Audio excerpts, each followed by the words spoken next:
We this morning are ready we're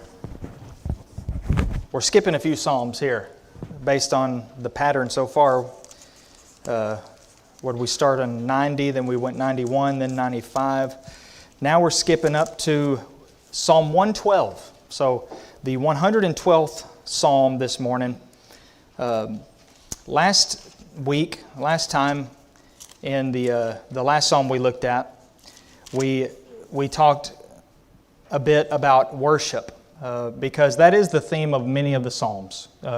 Something along the lines of, praising God. Let us come together. Let us give thanksgiving. Let us sing praises to God because of who He is and what He's done, and so on and so forth. The same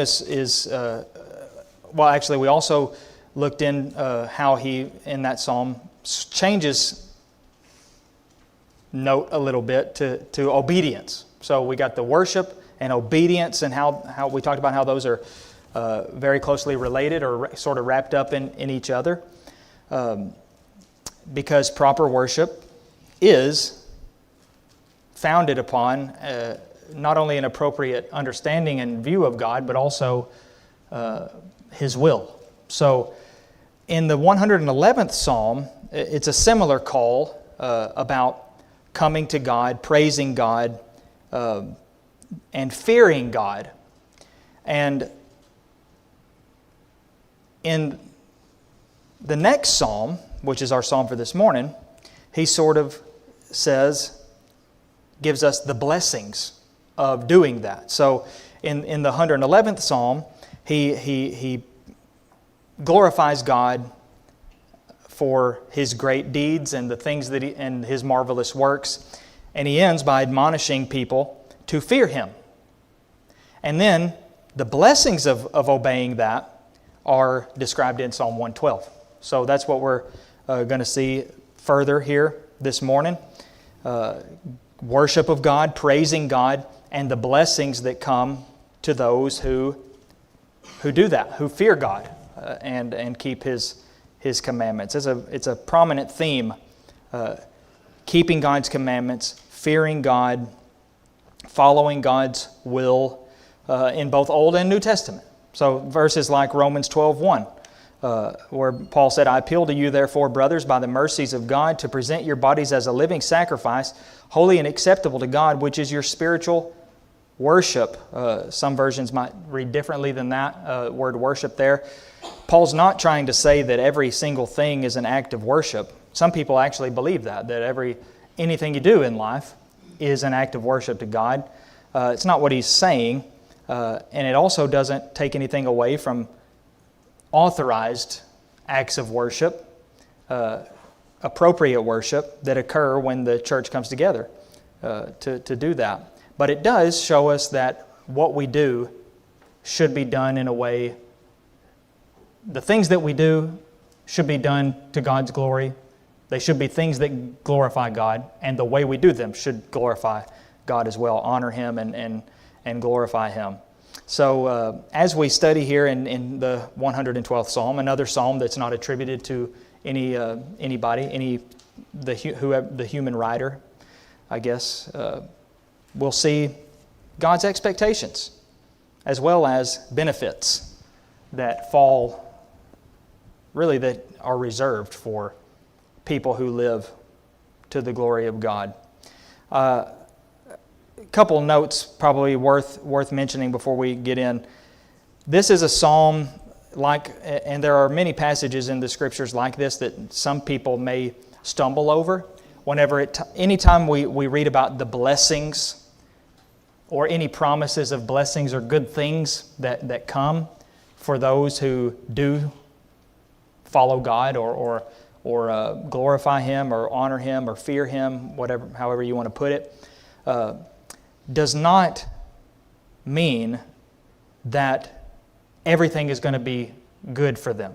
It does not mean that bad things will never befall them. Even though on the surface, when we read certain poetic passages especially, and we have to remember the Psalms are a form of poetry. They're songs, really, because that's what a psalm is. They're prayers in a sense. but they're also forms of poetic literature. So whenever we read about, those who fear God, this will never happen. Whenever we hear, we say, never say never, and things like that. Always and never are very extreme words that, aren't really realistic in real life. This would never happen. Well, I bet that thing has happened before. That kind of thing. Or this will always end up this way. Well, I bet there are instances where something didn't end up that way. So whenever we read passages like this, we have to remember that we can't conclude from this that all believers today will automatically, have great health and wealth and success and happiness by obeying the Lord, by default, because that is not only is that not true to life, it's not even true to the Scriptures, and not only is it not true to the Scriptures, it's not even true in that extreme sense, even in this psalm itself. We'll see. We'll make notes of some things that are said that indicate that. So there are some things that the believer that's described in this psalm had potentially have to deal with. But we who live under the new covenant in Christ have every spiritual blessing that we'll ever need. We have the promise that God will meet our needs, and most importantly, eternal life in Him in heaven. Yeah, Wayne, go ahead. He qualifies those blessings for only those who fear and love Him and keep His commandments. In other words, you are blessed richly if you do what He said, how He said. Mm-hmm. It's not for the world. Yeah. Only His children. Yeah, that's number one. He is exclusively talking about the man who fears Jehovah. But, somebody might make the argument, okay, well, what about this person who feared God? Look at what happened to him. And again, Jesus is the best example of anything like that. He not only feared God, he was God in the flesh. And look at all he had to go through. So the Scriptures do not, in other words, teach that bad things never happen to God's people. Does not teach that. Never, anywhere. But what we're talking about here are the glorious blessings and promises of God in poetic language, so to speak, for His people. And the blessings are many. There are many blessings. Okay, here's how he starts. First 3 verses. He who fears the Lord. He starts, praise Jehovah. Blessed is the man who fears Jehovah, who greatly delights in His commandments. His offspring will be mighty in the land.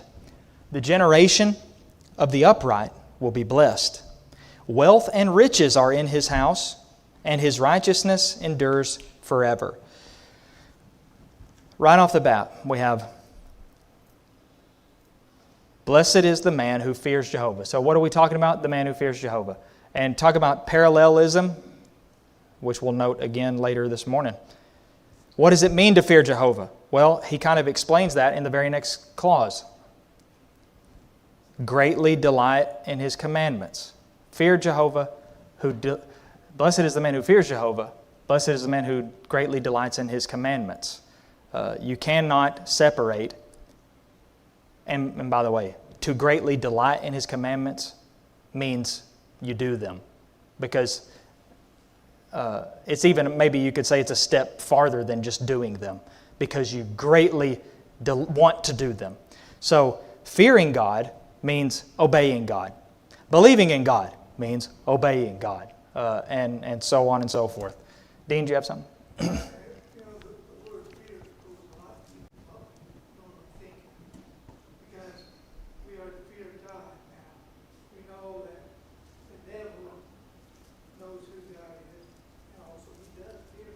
Mm-hmm. But yet this fear that's talking about here is an action where we have to do something with that fear. We can fear that they were going to follow us, Mm-hmm. Be that the Holy God, Father. And that's through the fear, we have fear or respect, I don't know what it is. But that's just it. And the thing that God is, He created man. So He belongs to us. Mm-hmm. He's our,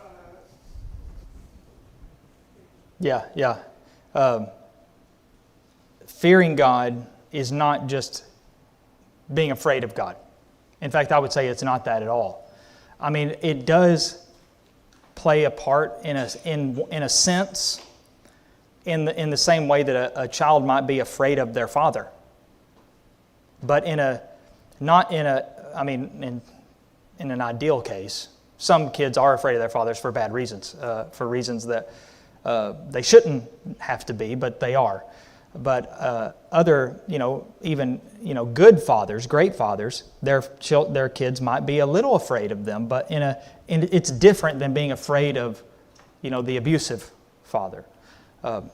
So there is a little bit of the normal way the normal thing we call fear involved, but it's more about respect and reverence. And the scriptures are pretty frequent when they emphasize this. Proverbs 1:7, the fear of Jehovah is the beginning of knowledge. Fools despise wisdom and instruction. So that's how almost the very beginning of the book of Proverbs, and then almost the very end of the book of Proverbs. Proverbs 31:30, charm is deceitful, beauty is vain, but a woman who fears Jehovah is to be praised. So we have the fear of Jehovah, fearing Jehovah. Ecclesiastes 12:13, the end of the matter, all has been heard, fear God and keep His commandments. There they are again, combined together. For this is the whole of man. Hebrews 12:28 and 29, let us be grateful for receiving a kingdom that cannot be shaken, and thus let us offer to God acceptable worship with reverence and awe. There might be a version there that has the word fear in there instead of either reverence or awe. For our God is a consuming fire. So those who wish to please God have to possess an appropriate fear or respect for God. Why? Because, among other things, that they'll be blessed. That's what he says here. That person will be blessed. That's enough reason right there. Blessings will come.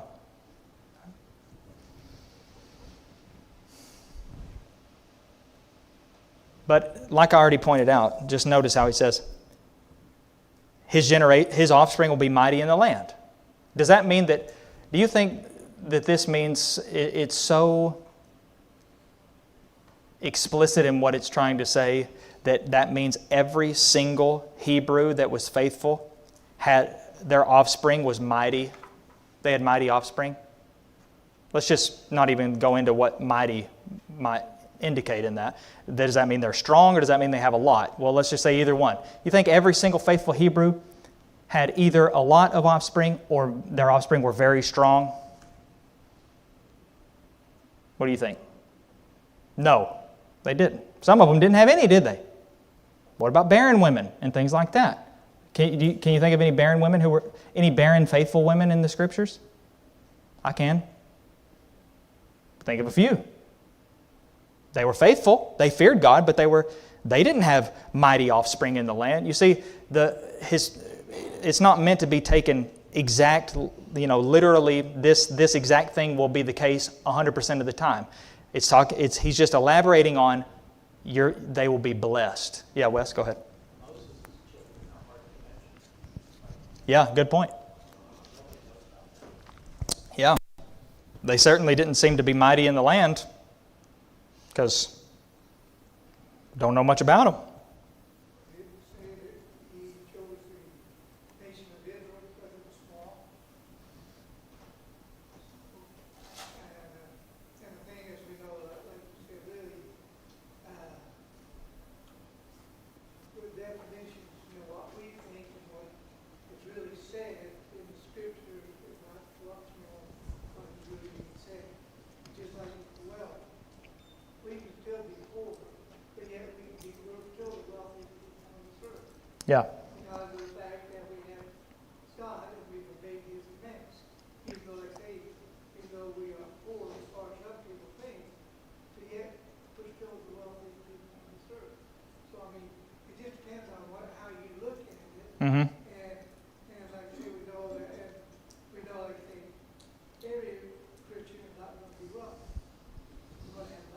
Yeah. And we're going to have things that necessary in this life.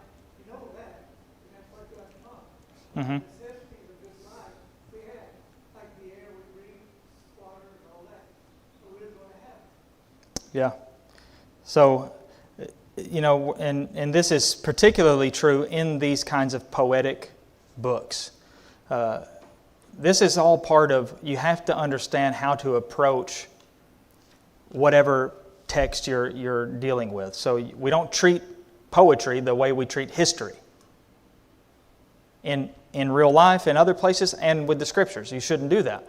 So, wealth and riches are in his house. What are you saying, that is the one who fears Jehovah will automatically become rich? No, not in that sense. Not like a millionaire. But you might say that these things are relative. Will you be wealthy and rich? Yeah, in one way. Your life will be inherently better in the big picture if you fear God and keep His commandments. Even if you endure more suffering in this life because of it, your life will still be better. You're still better off. And so here, this is just an elaboration, a poetic elaboration about blessing. Some commentators say that this doesn't apply to us in this way, but it did to them under the Old Covenant. I don't even know if I would go that far. I just think we have to treat it as what it is. It's a poetic declaration of being blessed by fearing God. That part is unquestionable. Just knowing that when this life is over, you're going to heaven is a blessing. And if you go through losing a loved one, go through terrible injury, sicknesses, knowing God is with you Mm-hmm. is everything. And it just is. The comfort that you get from that knowing that He is with you is worth everything. Yep. Changes everything. And that alone is one way in which the one who fears God is blessed above all others. Even if, irrespective of your earthly circumstances, still that doesn't take away the blessings. And that's what he's talking about. He's talking about the general blessings, and then he just, as a poet might do, describes this state of blessedness, these blessings. So he goes on, and then in the next section here, light dawns in the darkness for the upright. He is gracious, merciful, and righteous.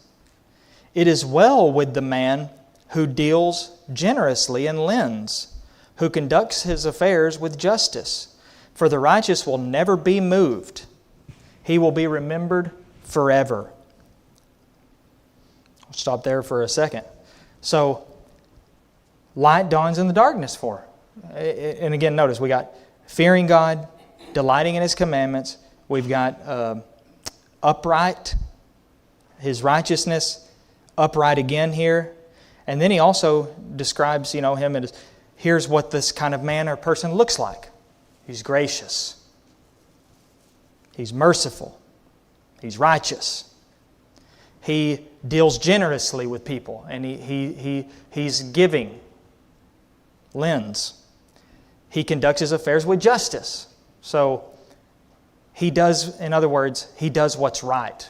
He does things in the right way. All of his affairs, whatever it is, he conducts them with justice. What is the right thing to do in this situation? So you just fill in the blank, whatever the situation might be. If he's a merchant, sells things, there is a just and right and fair way to do it. You could rip people off, or you could not rip people off.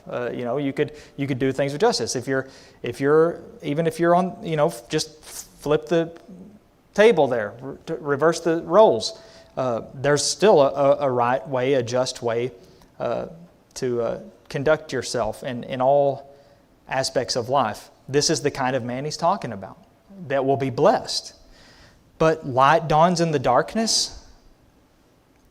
It's easy to see the figurative element of this one. Not to be taken literally. Light in the darkness. But notice, it also implies that, that he will go through times of darkness. So already, light can't dawn in the darkness for him if he's not in the darkness. So there will be darkness. It's not all, good and perfect, but it is all blessed, and that's what he's emphasizing here. There's struggles, things that he will have to go through, but he'll be blessed. Why? Because he fears God and delights in His commandments. So what does that look like? He's gracious, merciful, righteous. He deals generously with people. He conducts his affairs with justice. And he's always like that. His righteousness will never be moved. He'll be remembered forever. He goes on. He's not afraid of bad news. So sometimes he might get bad news. And this kind of goes with what Debbie was saying. Bad news can be received differently because God. That simple. When you are in Christ, for us anyway, a person who's in Christ, bad news is different. Still bad news. Everybody gets bad news. Sometimes we get a lot of bad news. But it changes everything, having God in your life through fearing Him and greatly delighting in His commandments. Yeah, Dean? I'd just like to receive news that one of your lost loved ones has passed on. Yeah. But yet you know because they were Christians, you have to delight knowing that they're going to go to heaven. Mm-hmm. I mean, even though it's bad news, but yet it is good news too. Yep. Because you know that they're in a safe place. Yeah. Bad for us, good for them. That's that kind of thing. Yeah. Bad news for us, good news for them. So he's not afraid of bad news. His heart is firm, trusting in Jehovah. You see, your heart doesn't have to melt every time something goes wrong. So the very fact that he's even mentioning the idea of something going wrong shows that he's not trying to say everything is always perfect and, great all the time. But everything doesn't have to be the end of the world, every bad thing, because you trust in God. And you're fearing God, you're keeping you're greatly delighting in His commandments, you're trusting in Him. His heart is steady.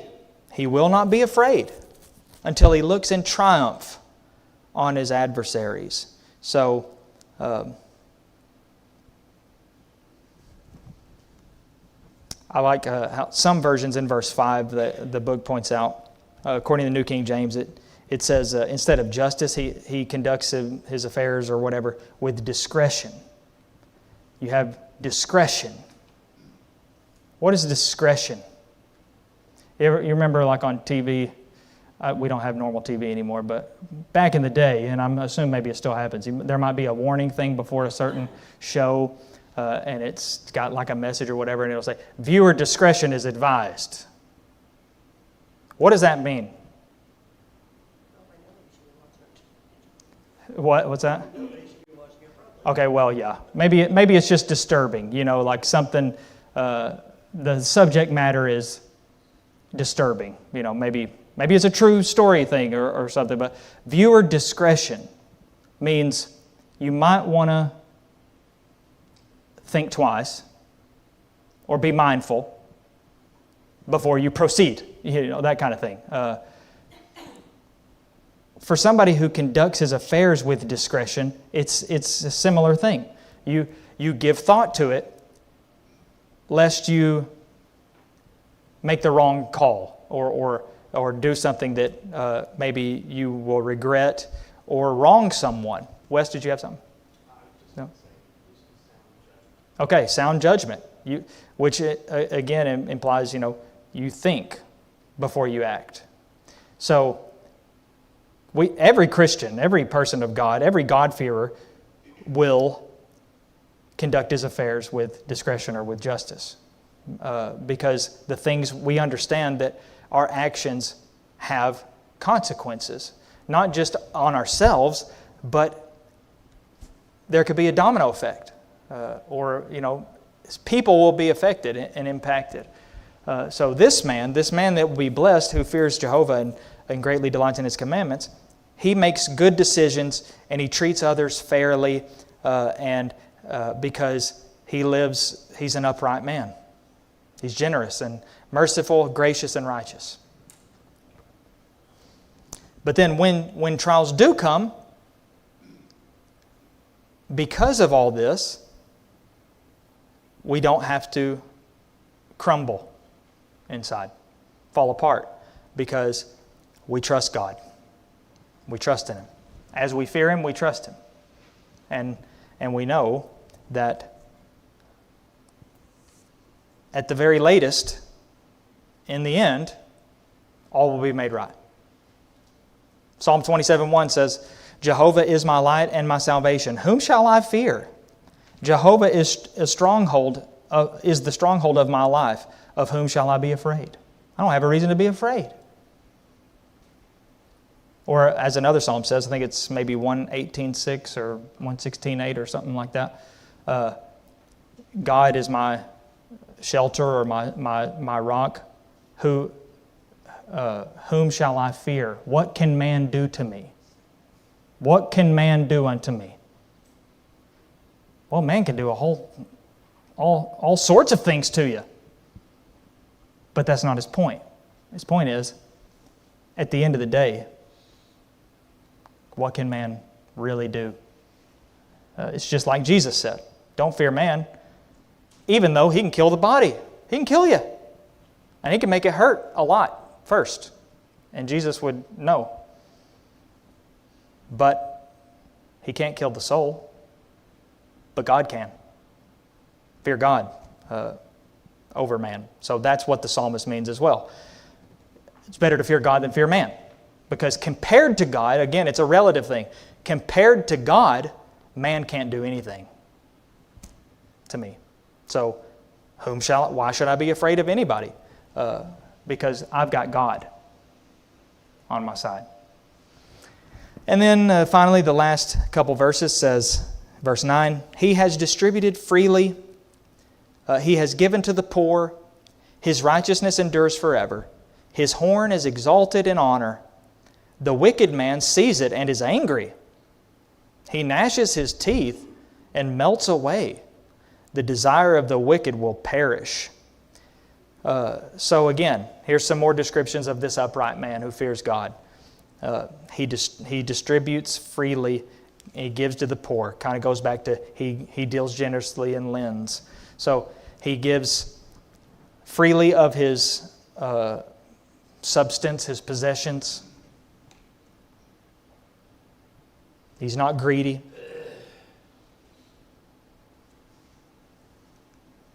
Helping those who are in need. 1 John 3:17 and 18. If anyone has the world's goods and sees his brother in need, yet closes his heart against him, how does God's love abide in him? What's the answer to that question? It doesn't. Exactly, yeah. It does not abide in him. Got the world's goods. Doesn't mean you have everything, but you have the goods of the world. You got food, you got money, you have shelter, you have things. Doesn't mean you have everything. You see a brother in need, you close your heart against him. By the way, what does that mean? What does it mean in this context to close your heart against that brother? You don't do anything. Exactly. You just don't do anything for him. Somebody might say, well, I didn't do anything, but I didn't close my heart against him. I still feel for him. I still love him. I feel sorry for him. That's not what John means. He means you don't do anything for him. You don't help him. God's love doesn't abide in you. And then he finishes that off by saying, therefore, little children, therefore let us not love in word or talk, but in deed and in truth. So love outwardly, actually, actively, not just talking. Don't just talk a good talk.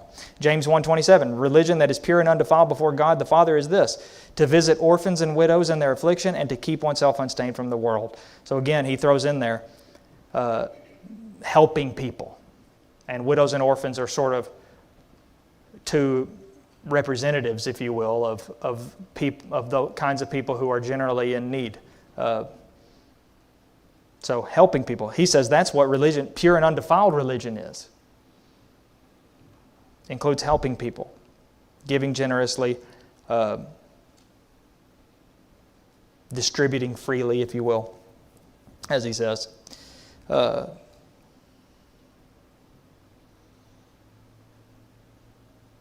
wicked, or the world, if you will, notices these things. Now, not everybody in the world who sees Christians or God's people doing good things gets upset about it. I would say many of them, probably most of them, are pleased with it. They also see the good in helping people. Physically. They're not going to see the good in helping people spiritually, because that's where the world and God's people don't see eye to eye. What does it mean to help somebody spiritually? Well, there's where some disagreements will be had. But at least helping people who are poor with the things that they need in life, most people are going to be, they may not say it, but they'll at least think it, that that's a good thing. But there are some who would get angry. They don't want to see the righteous do good things. Isn't that a strange reality? The wicked man sees it and is angry. How in the world could a man see somebody give to the poor and get angry about it?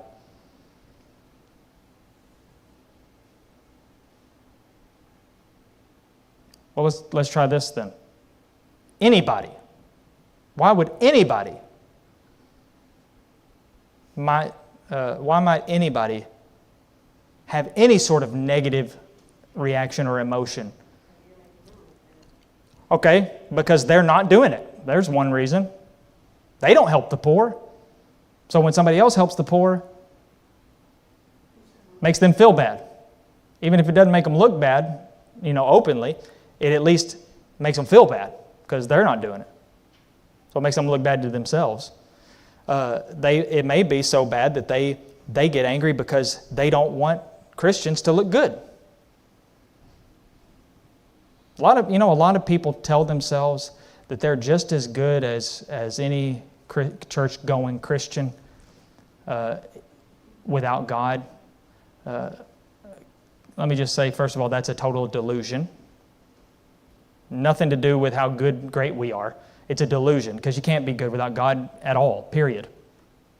But what they mean is, I can do the same things that you do without having to sacrifice any aspect of my life, is really what they mean by that. Taking God and church out of it is just, I want to live my life however I want, but still consider myself morally equal to anybody else. So when Christians, as a group, as a whole, do good, some people do get angry about that, upset, gnash their teeth even, because they don't want that good name or praise to be directed at those people. Think about Jesus. He went around doing good everything he did. Did anybody ever get angry about it? All the time. But that was their problem. That was a selfish problem. It didn't stop Jesus because, again, what's right is what's right, and what's good is good, and that is the thing that we need to pursue. So His righteousness will never be moved. His righteousness endures forever, verse 9. His heart is steady. His righteousness endures forever. Again, verse 3. And He just always conducts His affairs with justice and discretion. All of that is part of fearing God. And there are great blessings involved in that, both here and now, and even more so in the hereafter. Okay, applications. Those who wish to please God must follow His commands. I think we pretty much already did emphasize that. And this should be, maybe this is a good point to emphasize again. It should be our delight. Not all obedience is equal. Now, even the worst obedience is better than disobedience. I'm talking in human terms now. You think of like a parent. Your child can obey you in a way that is not as ideal and optimal as you would like. Huffing and puffing and, resistant and obviously displeased. But I'm going to do it because I have to do it or whatever. It will be, obviously, any parent would prefer that the child do it happily because it's pleasing to the parents. So it's not just about following God's commands, it's about greatly delighting in His commands. Big, big difference between those two things. Although the greatly delighting in His commands or obeying His commands will follow greatly delighting in His commands, naturally. But it doesn't necessarily work the other way around. Obeying His commands doesn't necessarily result in greatly delighting in His commands. But if we strive to greatly delight in God's commands, then obeying His commands will come. There's nothing we can do to stop that. Number 2, the generosity that characterizes the upright man in Psalm 112 should be reflected in the life of the Christian. We should be willing to give to others because God has given so much to us. 2 Corinthians 9, Paul quoted from Psalm 112, verse 9. And after that he said, "He who supplies seed to the sower and bread for food will supply and multiply your seed for sowing and increase the harvest of your righteousness.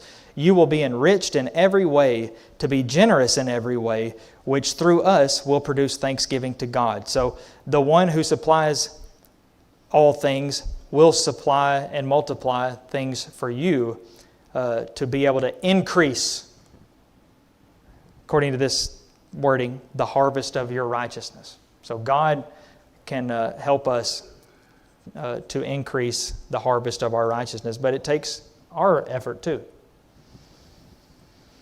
And when we do that, he says you'll be enriched in every way, to be generous in every way. So my blessings are never the end game.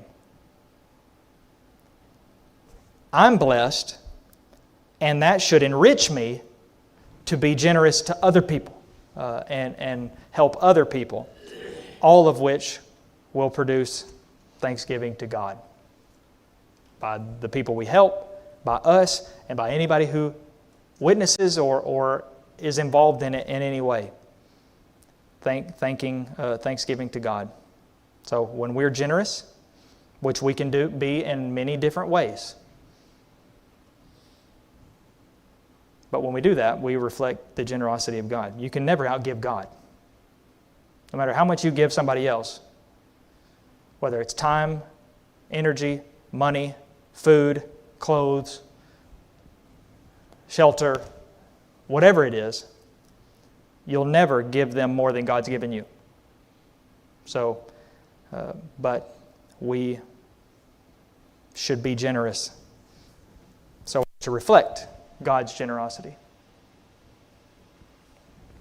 Thoughts, comments? I have one.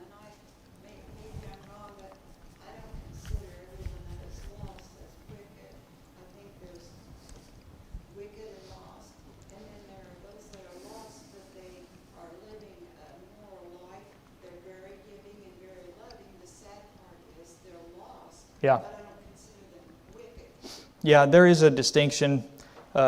And it's scripturally, I think it depends on context. Sometimes wicked means, more in tune with what we would call wicked, like truly evil, like people who are actively evil, that do bad things to other people, etc.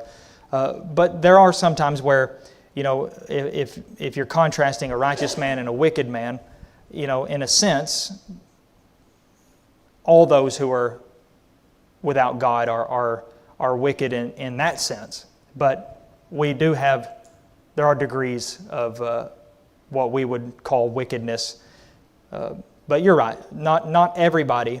We shouldn't view everybody, every lost person as a wicked person, in the sense of they're all equal to the lowest common denominator or whatever, the lowest of the low, the wickedest of the wicked. We shouldn't view every person as like that.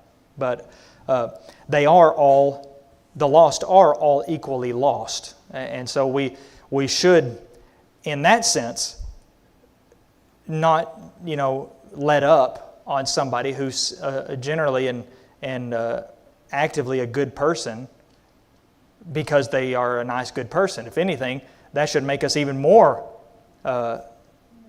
desirous to help them to come to the truth, because they're that much closer. Remember when Jesus told I forget which man it was or which occasion, he said, truly I say to you, you are not far from the kingdom of God, And I think it was Jesus said that. You'll have to check me on that. But somebody said it. I'll quote the Hebrews writer. Somebody said that in some place. You are not far from the kingdom of God. So, yeah, good point.